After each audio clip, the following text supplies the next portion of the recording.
the entire team had passed away during one of the missions, and it has the mortality rate, it's not that great. So something happened during the something happened, and these were people I'd known for 20 years or more. You seem a little emotional. Well, they were very close friends of mine. It's not worth me right now getting involved with these projects anymore because it's too dangerous because of everything I'm trying to get out to the world.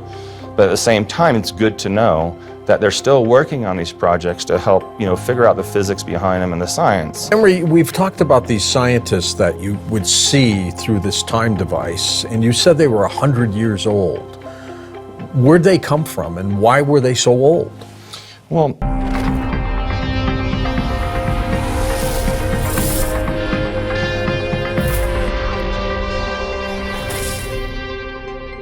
welcome to Cosmic Disclosure. I'm your host, George Noory, and I'm here with Emery Smith. Time travel technologies, do they exist? And if so, how are they being used? Emery, welcome back. Thanks for having me, George. Time travel technologies, exactly what is it and what's involved with it? Well, what they're trying to do and replicate is portal technology that they have discovered from an earthly origin a very, very long time ago. And there is a connection between this type of traveling that also affects time and space. So they are trying to actually replicate that and make that into electronics and make a synthetic version of this. And they have actually done this. They have not perfected it yet. Now, when you say they, who are we talking about? We're talking about the compartmentalized projects that the security is only run by the military, but the project itself could be owned by, major corporations that are clandestine that get funded by the governments around the world to make other technologies for them, whether it be for, wartime, peacetime, or pharmaceutical. So these monies that are made from these smaller projects that they're doing funds their secret projects such as time travel and things like this. So specifically, Emery, how does time travel work? Because we hear all kinds of things and all kinds of possibilities. Well, the first thing you need is a lot of energy, number one. A lot of the side effects of these zero-point energy over unity devices create this type of rip in time and space. And it has to do with enfolding space on itself, actually, and opening up the space within time, right here in front of you. Because that right there is how our extraterrestrials actually travel through the universe and interdimensionally. They're creating their own field of energy, number one, which is their own gravitational field that they sit in. That's why they can do these billion-mile-an-hour right-hand turns and nothing happens to them, because they're in their own field. And by putting energy and focusing it in front of these craft, they can actually open up interdimensionally a space rift in time and go through it. And that's why they sometimes just poof, disappear in space. Do they have like a dial on any apparatus and they could click it to 3015 and poof, you'll show up there? Well, it's kind of like that, but it's called consciousness-assisted technology, and it's all done with their consciousness. The craft also are integrated with the beings. Some of them are actually grown, these craft, and they are matched to the DNA of the pilot. So all the pilot has to do is think of that dial turning to 350 whatever degrees, and poof, they're gone. There they are. Yep. The more and more I watch you on Cosmic Disclosure, I hear new information that just boggles my mind. In this particular case, how do they use this kind of technology? Well, what they're doing is, like I said, time is a very sensitive subject with the physicists and the scientists around the world that are not part of the clandestine projects, because it's a hard thing to grasp, because time really doesn't exist. And what's going on is there's multiple levels of time right now and multiple different types of realities and dimensions. So there is a dimension right now, just within a different frequency right now, where you are here and I'm here, and it's just a little bit different. Maybe these coffee cups are not here, or the cameras, or it might be some different people, because there's many different levels. The hardest thing to explain is that time is irrelevant because you are already here everywhere, all the time, which means, and that sounds confusing. But don't go back and see your grandfather, right? Right, and that's a big question I get. Like, what if you go back in time and you did something? Well, you just created another time reality. So that's another space of time. But you're still where you're at right now. And if you think you can go back and remove the coffee mug, and then all of a sudden, it's not there, it doesn't work that way at all. I mean, if you wanted to go back into time and do away with Hitler and prevent World War II and the Holocaust and all that horror that he created, what would happen if you went back into time, took care of him, got rid of him, and what would the consequences be? Consequences would not affect you because in this reality that never happened. Interesting. But would there be a reality somewhere there is, where it did happen? Correct. And what would happen there? Well, it's what's happening right now. That's the paradigm here, is trying to put all that together, saying, okay, there are multiple dimensional realities and there's multiple different types of time zones that we are all part of. We're interdimensional, multiple dimension beings. And that's where frequency comes in with DNA and genetics and how, we affect, other worlds and other places in the universe, where the light we see from the stars today, that star might already be out. But because of this distance and time continuum, we don't, really think about that and realize that. What if there are other universes, the multiverse exists? Oh, right. Would different time things occur in those different universes? Right, exactly. I get that question a lot too. So the different universes have, another George and another Emery there. And at this time, you have to realize that it's a whole nother timeline that we're part of, but we're not because we're here. That's the best way I could put it. These programs, I'll call them the time programs. Sure. Were you involved with them specifically? And if so, what did you do? Well, there was a program I was involved with where they were using a special type of Teslatron unit where we would take a watch in with us in this small hexagon room and spend, supposedly 55 minutes in there. And I remember the first time after working with this project for many years to even become one of the people to go into it, that you have two watches and you put one in your locker room, you lock it up, you take the other one with you into this device. And the first time, after waiting 2 years to get into it, I was so thankful that I was finally able to get the proper security clearance and to get into this device.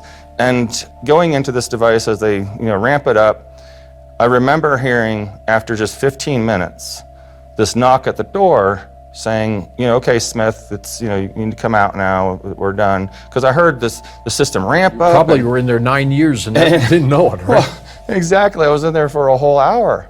And I had no idea. What did it feel like? When I came out, I was so upset. I was so distraught, saying, man, what happened? Did the system have a malfunction? And then all the scientists are looking at each other, and they're all like over 100 years of age, and they're laughing, and they said, oh, didn't you check your watch in your locker? And I said, no. So I missed a good 30, 45 minutes. And didn't even know it. And I did not know it because the 15 minutes I was in there, really, I felt, it was an amazing experience. You can see the universe, you could see space, you could, it actually detoxes you and teletransports toxins out of your body. Sometimes people lose up to 15 pounds in these trips that they go in there. In one sitting? In one sitting, in 55 minutes. And I always asked, well, where does that go? Because I still have the same hydration when they did the blood test, and I'm not dehydrated, but yet all the horrible negative ionic bacteria, viruses, and metals in my body were taken out. So people that are really toxic that go in there, really a lot of this stuff come back healthy. Right, they come back very healthy. It's used to treat cancers for the elites of the world. Even our presidents. What's the machine look like, Emery? It's a hexagon room, and inside the hexagon room is a glass wall. The hexagon room is only about 8 feet in diameter, so So it can only fit a small massage table that's in there. And 3 feet beyond the massage table is a 3-inch glass or plexiglass wall, and behind that is this giant Teslatron unit. And it amps up this amazing electromagnetic frequency where it rips time and space apart. A lot of side effects of zero-point energy devices do this, and a lot of scientists that have, including Tesla, have witnessed this and wrote this down, that there's some field, the sphere that that forms, which has happened to me in my laboratories, where the time is getting distorted for a moment. Sure. But with this device, they really perfected it pretty well. Where we always were trying to find out, wow, there must be some dimension somewhere where someone's sitting there, maybe an extraterrestrial, and a big wad of fat comes down and hits them in the face, or some toxins, Someone just jumps a bucket of something. So it's not perfected yet because they're still trying to find out, well, where does that go? Where did the tumor go? Where did the cancer go, the cells? Where did these viruses go? So they're just gone. They're just gone. How does it work in terms of curing people? They're still trying to figure it out, and the best way I could describe it is it somehow attracts the negative ionic components of viruses and tumors and also metals that are not beneficial for the body.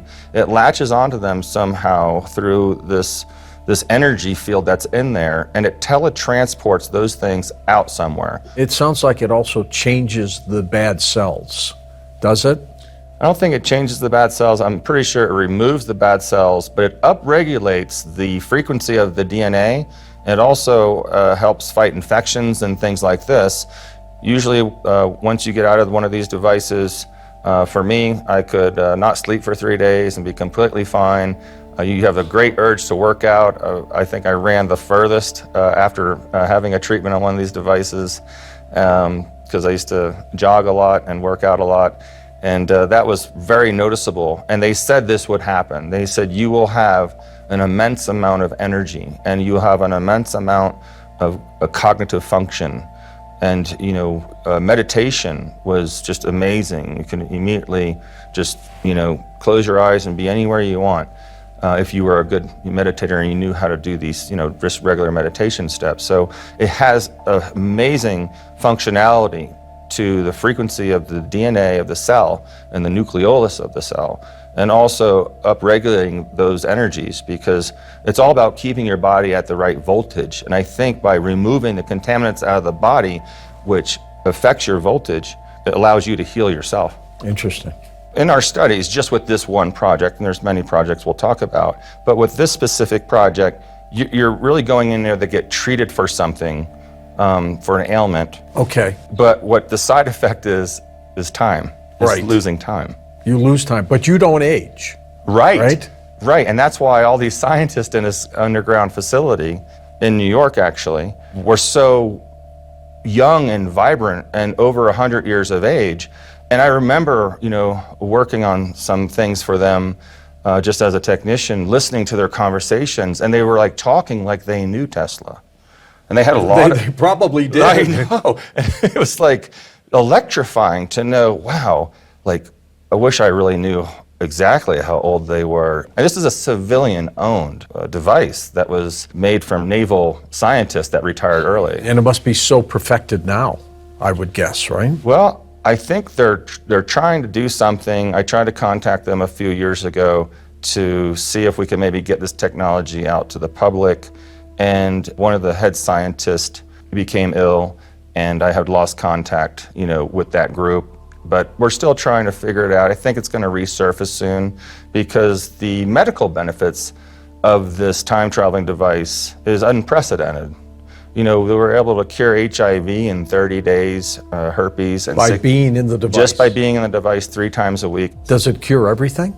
Well, I don't know about everything. Just the documentation I've seen and heard was, with cancers and herpes and HIV, STDs, because a lot of the... Well, why do they suppress all that stuff, Emery? Why don't they bring Well, it the to FDA the public? will definitely not approve that device, no matter how much documentation they have. Why? Well, you're going up against Big Pharma, the big money maker. They Sure. need you to take these pills. So you're saying they don't want the cures? They do not want the cures, and I can, attest to that, being the inventor of the first tabletop stem cell concentrator and submitting many documents to the FDA of, helping paralyzed patients and things like this. And, you could send in 1,000 studies, of a new technology that many scientists have tried to do Of course. here in the United States. And nothing happens. And nothing happens. They say, oh, you need more data. So they just keep leading you on till you get so tired and you run out of money, because most scientists, And smaller corporations don't have that kind of capital to keep testing and testing and testing. Emery, we've talked about these scientists that you would see through this time device, and you said they were 100 years old. Where'd they come from, and why were they so old? Well, it's not that when I was inside the device, they're the ones who invented this device. Okay. And they were definitely born on Earth. They were all ex-military scientists that retired. They have worked with Tesla. They obviously had worked with Tesla, the way I can hear them talking behind the scenes and joking around. They were all in excellent shape. They were all over 100 years of age. They were still aging. They didn't get that secret figured out yet. But the fact that these people in these compartmentalized projects who have been there forever, by the way, these are civilian-owned compartmentalized projects, but they are ran by ex-military scientists. Emery, how advanced are we, in your opinion, and based on things you saw, is our time travel program? How advanced is it? Well, they can do it, okay? It's not that effective, such as I would probably say a recent offer I got to come back to a project because the entire team had passed away during one of the missions, and it has the mortality rate, it's not that great. So something happened during the something happened, and these are people I'd known for 20 years or more. You seem a little emotional. Well, they were very close friends of mine in the projects. I have not talked to them in forever. But when I was notified of this position, first thing I asked was, well, how is Commander so-and-so? How is this person? How is that person? And they said, well, there was an incident. Oh, geez. And then I knew, and they just said, that's why we want you. And so just like an astronaut that goes up to space to risk his life or to the moon. And they go there knowing that you might have just a 70% chance of survival. There is these numbers and ratios that scientists come up with. So it's not worth me right now getting involved with these projects anymore because it's too dangerous because of everything I'm trying to get out to the world. But at the same time, it's good to know that they're still working on these projects to help, figure out the physics behind them and the science. And a lot of these projects, have mission-oriented goals for time travel. One of the missions I had been on as a young sergeant was to go through these types of portals and time travel devices to just collect certain amount of rocks and dirt and flora and fauna. And the future, I guess. Right. And I don't know where exactly I was on the planet or even if I was on this planet. And we would only be gone, it was always a specific 15 minutes in and out. But as we get back, we'd be gone 3 or 4 hours. In real time, at this time. In real time, but when you came back, how much time had gone by? 3 or 4 hours. I was only gone 15 minutes. Okay. And then everyone gets pulled out. That's not too long. It's not like you came back and 40 years had gone by. No, right? Correct. But I know space travel, this is where it gets into the big time thing. With further, you go away from the Earth, that you're losing time because time here is speeding up as you're not.